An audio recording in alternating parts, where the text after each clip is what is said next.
Hello guys, welcome to my video for today. So ito, gawa lang ako na maikling video. Plane ticket survey naman tayo sa New Zealand naman tayo. New Zealand to Philippines. Ito yan sa sa Wellington International Airport to Manila, Philippines.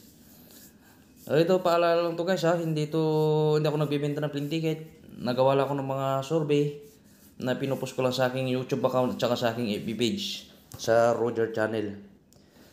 So yan siya yung sa January 19. 1,865.86 New Zealand dollars. Ganon din siya sa 15 naman 1,865 New Zealand dollars. So yan may mura So one way lang to Pwede naman kayong na lang, bili na lang kayo ng ticket sa Pilipinas pag nandun kayo doon. So yan 955.86. So ito yung mga flight niya So lipat tayo. Lipat naman tayo sa February bago Valentine's Day. Sabi ko dito 7 na lang para kalagitnaan. February 7.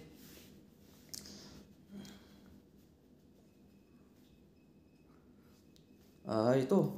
Mas mura. February 7, 742.86 New Zealand dollars. So ayan 848.86 New Zealand dollars naman siya. Sa naman yon sa 5. Sa February 5. Ito yung mga niya. So dito yung iba. Sa pinakadulo, February 14 or February 12. Pares lang ang presyo. So lipat naman tayo sa bagay mga kababayan ko na dyan sa New Zealand.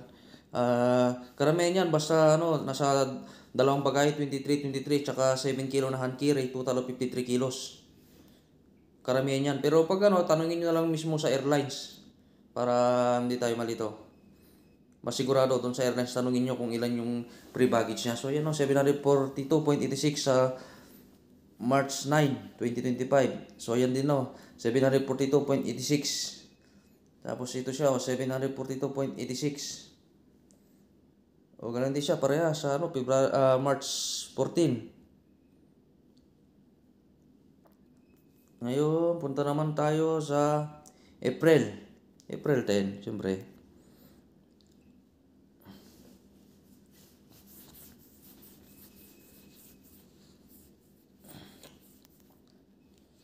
Walang fare. Wala siyang walang fare sa April. Subukan ko tingnan yung sa mga 25, ganyan. O sakali. Susubukan natin kasi walang pair ng March. No pair pa rin. Kaya ang gagawin ko na lang, talon tayo kasi walang April. Talon tayo sa May. May 10. Bago ko birthday kasi May 12 or bago eleksyon. Kasi makikita naman natin dito kung ano yung mga available. No pair siya.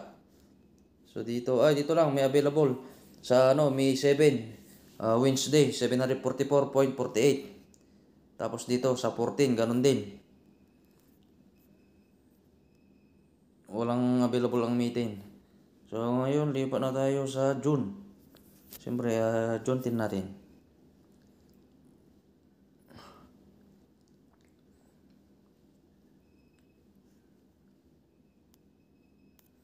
Pero ito siya 11 Meron 744.48. Tapos bukod doon, ito na lang sa June 4, 744.48. Hanggang doon lang. So lipat naman tayo sa July. So natin yung July 25.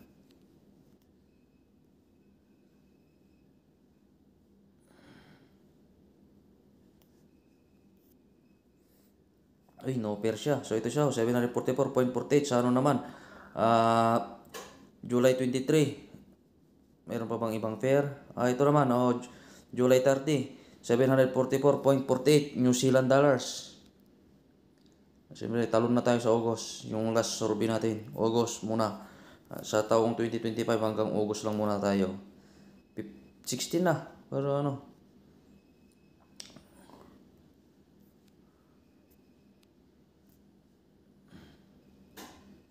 Oh, no fair. Saan ba yung may... Ay, ito to.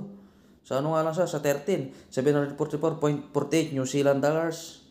Ganon din siya. Oh, sa ano, sa... Ano to? Sa August 20. Sa August 21, mas mura. Ay, mas mahal. 908. So, ayan lang guys. So, ayan lang yung aking video for today guys. Maraming salamat guys hanggang sa aking mga susunod na video.